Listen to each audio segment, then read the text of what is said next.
வணக்கம் நண்பர்களே. எல்லாரும் எப்படி இருக்கீங்க? நம்மளோட சுபயோகம் தமிழ் சேனலுக்கு உங்களை அன்புடன் வரவேற்கிறேன். 2026ஆம் ஆண்டோட மிக மிக முக்கியமான ஒரு கிரக பயிற்சி இல்லாட்டி கிரக இயக்கம்னு சொல்லக்கூடிய சனி பகவானோட வக்ர காலம் இப்போ தொடங்கி இருக்குங்க. பொதுவாகவே ஜோதிடத்துல அச்சச்சோ சனி வக்ரமா போறாரா, ஏதோ கெட்டது நடக்க போகுது அப்படின்னு பயப்படுறவங்கள நம்ம நிறைய பார்த்துருப்போம். ஆனா உண்மையிலேயே ஒரு கிரகம் வக்ர நிலை அடையும் போது கெட்ட பலனை மட்டும்தான் கொடுக்குமா அப்படின்னு கேட்டிங்கன்னா கண்டிப்பா கிடையாதுங்க. வக்ரம் அப்படின்னா என்ன? கிரகம் தன்னோட வழக்கமான பாதையில வேகமா போகாம பின்னோக்கி நகர்வது போல ஒரு தோற்றத்தை உருவாக்குவது. இதை நாம எளிமையா புரிஞ்சுக்கணும்னா, ஒரு வண்டியில நாம வேகமா போய்கிட்டே இருக்கோம். திடீர்னு ஏதோ ஒரு பொருளை வழியில தவற விட்டுட்டோம்னு தெரிஞ்சா என்ன பண்ணுவோம்? வண்டியை நிறுத்தி ரிவர்ஸ் எடுத்து அந்த பொருளை தேடி எடுப்போம் இல்லைங்களா? அதே தான் சனி வக்ரமும் பண்ணுது. நம்முடைய வாழ்க்கையில நம்ம வேகமா ஓடிட்டு இருந்தப்ப எதையெல்லாம் தவற விட்டோம், எதை சரி பண்ணாம அரைக்குறையா விட்டுட்டு வந்தோம், எதை விட்டுடணும், எதுல இன்னும் கொஞ்சம் பொறுமையா இருக்கணும் அப்படின்னு நம்மளுடைய சுய பரிசோதனை செய்ய வைக்கக்கூடிய ஒரு அற்புதமான காலகட்டம் தான் இந்த சனி வக்ர காலம். இந்த 2026ஆம் ஆண்டுல சனி பகவான் மீன ராசியில வக்ர நிலையில பயணிக்கிறாரு. இந்த வக்ர காலம் சரியா பாத்தீங்கன்னா ஜூலை 26ல தொடங்கி டிசம்பர் 10 வரைக்கும் நீடிக்குது. அதாவது சுமார் ஒரு 137 138 நாட்கள் வரைக்கும் சனி பகவான் இந்த வக்ர நிலையில இருப்பாரு. சரி, இந்த 138 நாட்கள்ல 12 ராசிகளிலேயே முதல் ராசியான மேஷ ராசிக்கு இந்த சனி வக்ரம் என்ன மாதிரியான மாற்றங்களை கொடுக்க போகுது, எந்த விஷயங்கள்ல ரொம்ப கவனமா இருக்கணும், எதுல நல்ல முன்னேற்றம் கிடைக்கும், உங்களுடைய பணம், வேலை, தொழில், குடும்பம், திருமணம், ஆரோக்கியம்னு ஒவ்வொன்றிலும் என்னென்ன நடக்கும்னு ரொம்ப விரிவா ஒவ்வொன்றா பார்க்க போகிறோம். வீடியோவை கடைசி வரைக்கும் முழுசாக பாருங்கள். இன்னும் நம்ம சுபயோகம் தமிழ் சேனலை சப்ஸ்கிரைப் பண்ணாமல் பார்க்குறவங்க சப்ஸ்கிரைப் பண்ணி உங்களோட ஆதரவை கொடுங்க. முதல்ல மேஷ ராசிக்கு இந்த சனி வக்ரம் ஏன் இவ்வளோ முக்கியம்னு புரிஞ்சுக்கணும். மேஷ ராசியை பொறுத்த வரைக்கும் சனி பகவான் இப்போ உங்க ராசிக்கு 12ஆம் இடமான மீன ராசியில சஞ்சரிக்கிறார். ஜோதிடத்துல 12ஆம் இடம் அப்படின்னாலே செலவுகள், வெளிநாட்டு பயணம், தூக்கம், மன அமைதி, மருத்துவ செலவுகள், ஆன்மீகம், அப்புறம் நம்மளோட கட்டுப்பாட்டை மீறி நடக்கக்கூடிய சில மறைமுக விஷயங்களை குறிக்கக்கூடிய இடம். அப்படிப்பட்ட 12ஆம் இடத்துல சனி பகவான் வக்ரமாகும் போது உங்களுக்குள்ள சில கேள்விகள் ரொம்ப பலமா எழத் தொடங்கும். ஐயோ, நான் எதற்கெல்லாம் தேவைக்கு அதிகமா செலவு பண்ணிட்டு இருக்கேன், என்னோட வாழ்க்கையில தேவையில்லாம எதையெல்லாம் சுமந்துட்டு இருக்கேன், முடிக்காம அறக்குறையா விட்டுட்ட பழைய விஷயங்கள் என்னென்ன. அதாவது இந்த சனி வக்ர காலம் மேஷ ராசிக்காரங்களுக்கு வெளியில பெரிய மாற்றத்தை காட்டுதோ இல்லையோ, உங்க மனசுக்குள்ள ஒரு மிகப்பெரிய மறுசீரமைப்பை ஏற்படுத்தும். உங்களுக்கே உங்களை பத்தின ஒரு தெளிவு கிடைக்கும். அடுத்ததான் மேஷ ராசிக்காரங்களோட வேலை மற்றும் தொழில் எப்படி இருக்கும்னு பார்க்கலாம். மேஷ ராசிக்காரங்களுக்கு இயல்பாவே எல்லாமே வேகமா நடக்கணும்னு ஆசை இருக்கும். ஏன்னா நீங்க செவ்வாயோட ராசி. ஆனா இந்த சனி வக்ர காலத்துல வேலை விஷயத்துல தாமதம் அப்படின்ற உணர்வு அடிக்கடி வரலாம். நீங்க ஒரு வேலையை இன்னைக்கு முடிச்சிடலாம்னு நினைப்பீங்க, ஆனா ஏதாவது ஒரு சின்ன காரணத்தால அது தள்ளி போகும். ஆபீஸ்ல ஒரு மேலதிகாரியோட அப்ரூவல் தள்ளி போகலாம். ஒரு முக்கிய டாக்குமெண்ட் திரும்ப திரும்ப கேட்கப்படலாம். அப்பாடா இந்த வேலை முடிஞ்சுதா அப்படின்னு நீங்கள் நினச்சி நிம்மதியாக இருப்பீங்க. ஆனால் பழசெல்லாம் மீண்டும் உங்களுக்கு முன்னாடி நிற்கும்.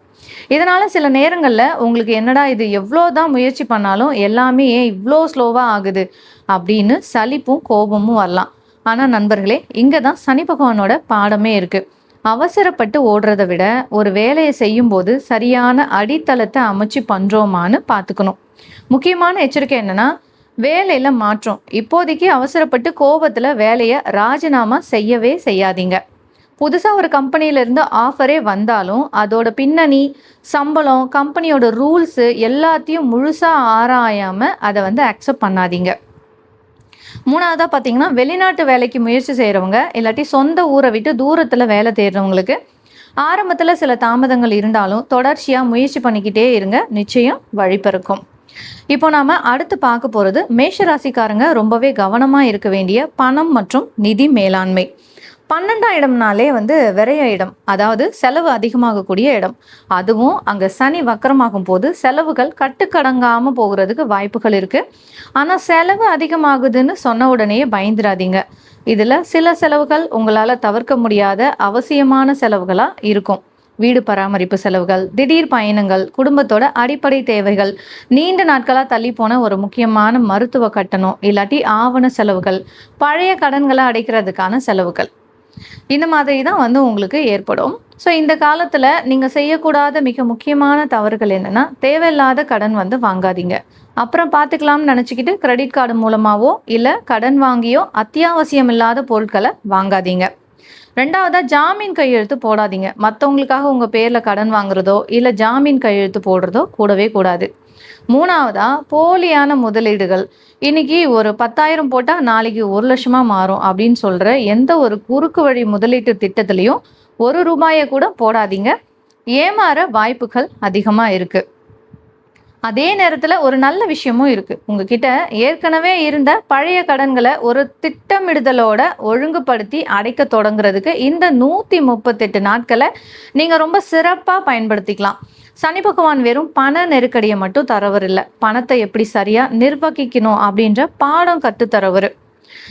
அடுத்ததா பாத்தீங்கன்னா, வீடு மற்றும் சொத்து தொடர்பான விஷயங்கள் பார்க்கலாம். நீங்க ஒரு புதுசா வீடு வாங்க போறீங்க, இல்ல நிலம் வாங்க போறீங்க, இல்லாட்டி இருக்கிற சொத்தை விற்க போறீங்க அப்படின்னா, ஆவணங்கள 1க்கு 2 தடவை 4 தடவை மிக கவனமா சரி பார்க்கணும்.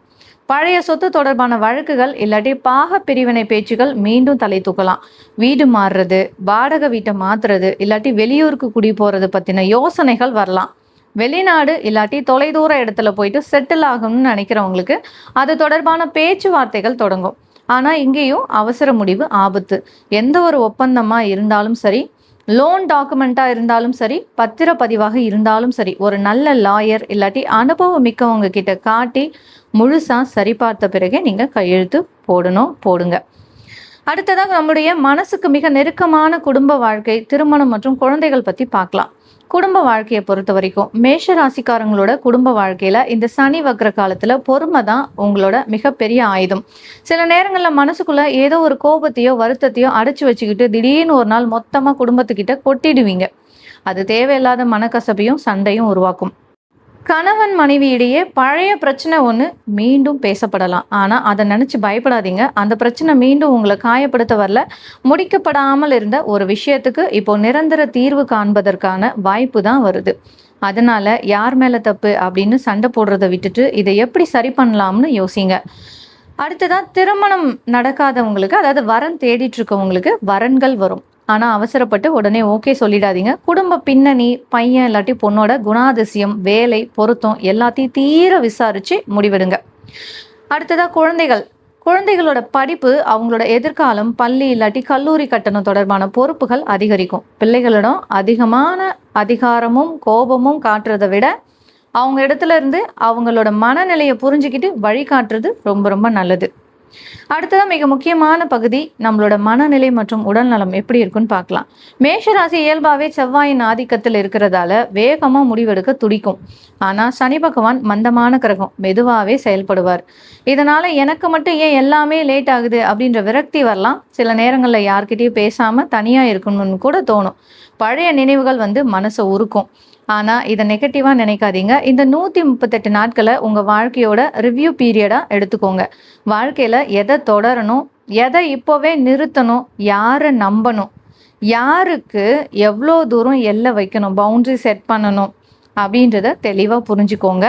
12ஆம் இடம் தூக்கத்தை குறிக்கக்கூடிய இடம். அதனால தூக்கமின்மை, கண் எரிச்சல், கால் இல்லாட்டி பாதங்கள்ல வலி, செரிமான கோளாறுகள் வரலாம். வேலைன்னு ஓய்வு இல்லாம ஓடாதீங்க. சரியான நேரத்துக்கு சாப்பிட்டு தேவையான தூக்கத்தை உடம்புக்கு கொடுங்க. உடம்புல ஏதேனும் சின்ன கோளாறுகள் வந்தாலும் அலட்சியப்படுத்தாமல் மருத்துவரை பாருங்க. மேஷராசி இந்த காலகட்டத்தில் தவிர்க்க வேண்டிய 3 முக்கியமான விஷயங்கள். தேவையில்லாத ஆடம்பரமான செலவுகளை தவிர்க்கணும். கோபத்திலோ இல்லாட்டி அவசரத்திலோ எடுக்கக்கூடிய முடிவுகளை தவிர்க்கணும். 3வதா பழைய பிரச்சனைகளை சரி செய்யாம தள்ளி போடுறதையும் நீங்க தவிர்த்துக்கணும். நீங்க செய்ய வேண்டிய எளிமையான பரிகாரங்கள். சனிக்கிழமைகள்ல சனீஸ்வரருக்கு நல்லெண்ணெய் தீபம் ஏற்றி வழிபாடு பண்ணலாம். ஏழை எளியவர்களுக்கும் ஆதரவற்றோருக்கும் உங்களால் முடிஞ்ச உணவு தானம் இல்லாட்டி ஆடைகளை தானமா வழங்கலாம். தூய்மை பணியாளர்கள், உழைக்கும் வர்க்கத்தினர் மற்றும் முதியவர்களுக்கு மரியாதை கொடுத்து அவங்களுக்கு தேவையான உதவிகளை செய்யுங்க. எல்லாத்தையும் விட மிகப்பெரிய பரிகாரம் என்ன தெரியுங்களா? நம்மளுடைய தவறான செயல்களையும் குணத்தையும் திருத்திக் கொள்வதுதான் சனி பகவானுக்கு நாம செய்யக்கூடிய மிகப்பெரிய பரிகாரம். நேர்மை, பொறுமை, கடின உழைப்பு, கொடுத்த வாக்க காப்பாத்துறது, யாருக்கும் துரோகம் செய்யாம இருக்கிறது, இது எல்லாமே இருந்தாலே சனி பகவான் உங்களை நிச்சயம் உயர்த்துவாரு.